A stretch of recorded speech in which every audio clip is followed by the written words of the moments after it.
Hello everyone, my name is Akash Saxena. I am working as an assistant professor in the Department of Pharmaceutical Chemistry at KLE College of Pharmacy, Belagavi. Today we are going to discuss about the oral hypoglycemic agents, also known as anti-diabetic agents.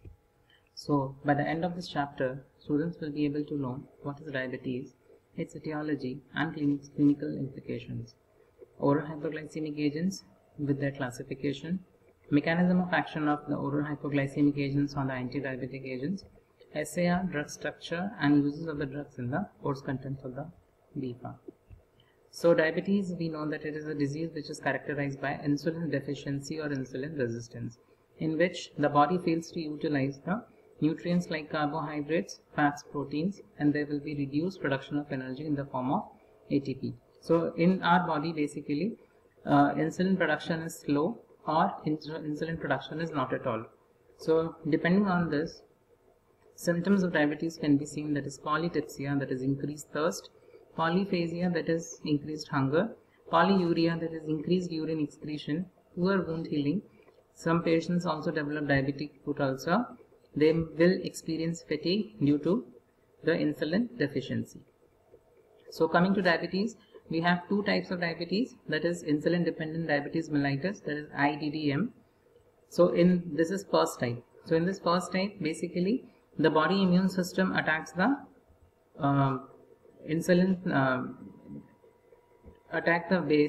beta cells of the pancreas, so that insulin cannot be produced.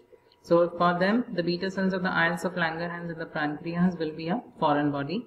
Then in this type of patients, we need to give insulin externally with the help of injection.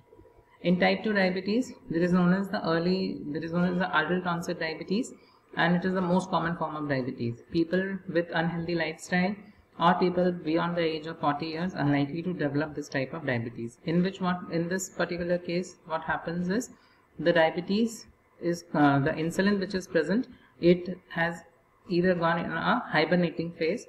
So we need to wake and shake up the insulin that is being present. So with the help of balanced diet and some dietary restrictions, the patients will be able to manage this type 2 diabetes.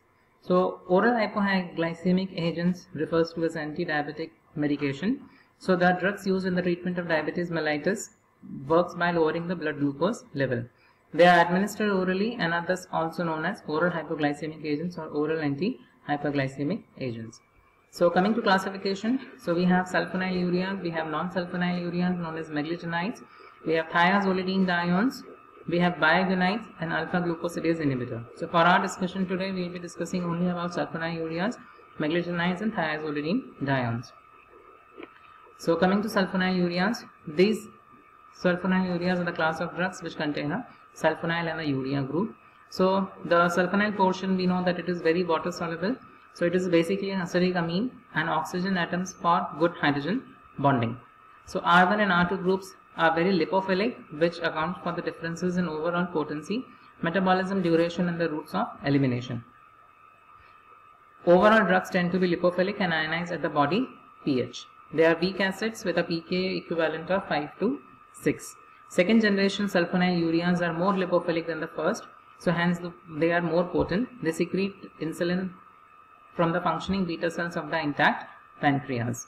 Sulfonylureas are similar in chemistry to sulfonamides because they contain the same structure and structure as sulfonamides, so they share the same toxicities and allergies. Coming to mechanism of action of sulfonylureas, so we can see here whenever a glucose molecule is there, so that comes into the cell with the help of a glucose transporter that is known as GLUT2, and after metabolism energy will be generated. This energy dependent potassium channel closes here and simultaneously calcium comes inside the cell.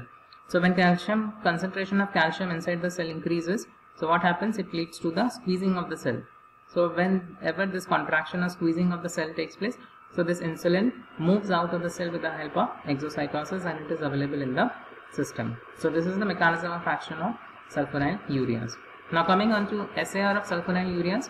So basically we have here two groups, that is R and R dash. So R dash and R double dash, sorry. So R dash must be lipophilic. So must have an aromatic ring next to the sulfoxide groups having a phenyl ring. Should have a substituent at the para position methylamino acetyl chlorobromo methyl thiol and trifluoromethyl enhance the hypoglycemic activity. The larger, more complex para-substituents comprise the second generation. Those structures are basically big moieties are attached. The ethyl carboxamide appears to be very potent in these drugs, which may be due to the distance from the carboxamide nitrogen to the sulfonamide nitrogen and how it binds to the receptor. So that distance and its substituents also help in determining the potency. Then coming to R double dash, so it must be lipophilic. For basically lipophilicity here is required for traversing the drug into the lipoidal membranes. So it has some size constraints. So N-methyl is inactive, N-ethyl is low active, and docidyl and above are inactive.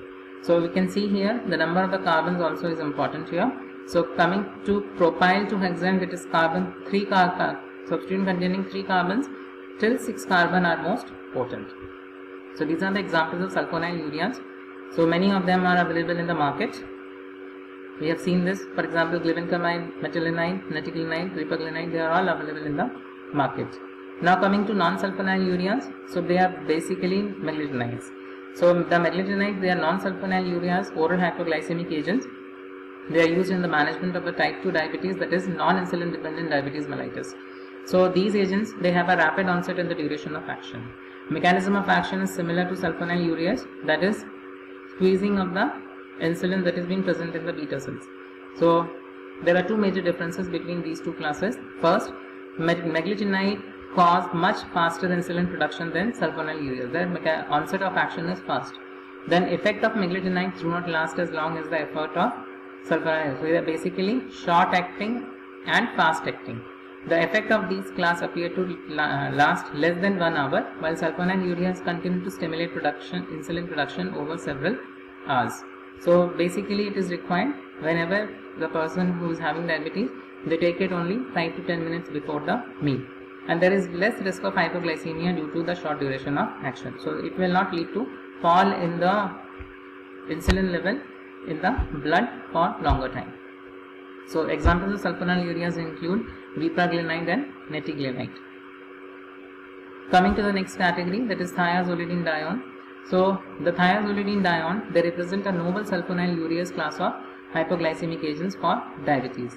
So much like the sulfonyl ureas, the use of these agents require a functioning pancreas that can successfully secrete insulin from beta cell. So we should have a pancreas, working pancreas. The thiazolidinedione are highly selective agonists for the peroxisome proliferator activate receptor gamma P, that is PPARG, which are responsible for improving the glycemic control primarily through the improvement of insulin sensitivity in muscle and adipose tissue. So wherever it is there, so we are able to control it. For example, in the muscles and the fat tissues as well. So this is the diagrammatic representation of the mechanism of action of thiazolidinedione. So they work on adipose tissue, liver and the muscle. So they lead to the modification of the gene expression and transcription, which leads to the decrease in the lipolysis, decrement in the free fatty acids, decrement in the TNF alpha, decrement in the leptin, and increase in the adiponectin. So they all lead to the overall increment in the improved insulin sensitivity. So ultimately, whatever is stored, this will lead to fast acting of the insulin that is being present.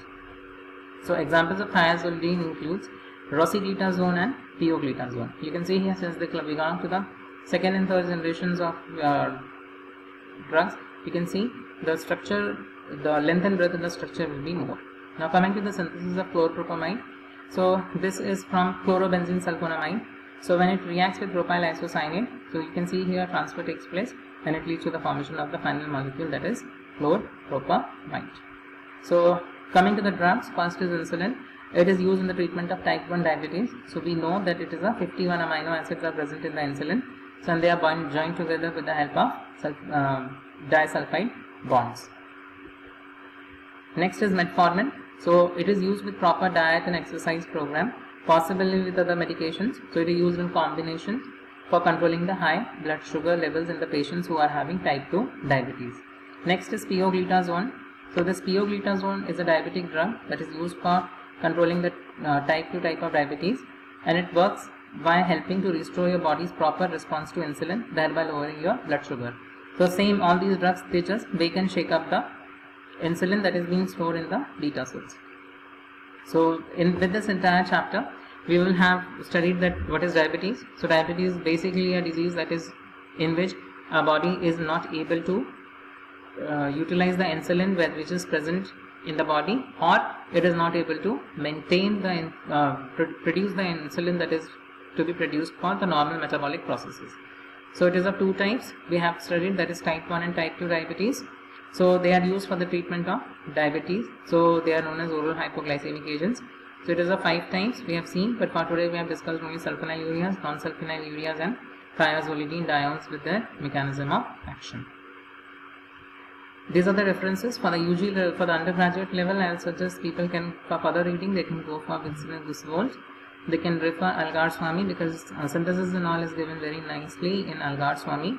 Then this block spots are there, and WHO also we can refer for this. Hope you had a nice learning. Thank you so much.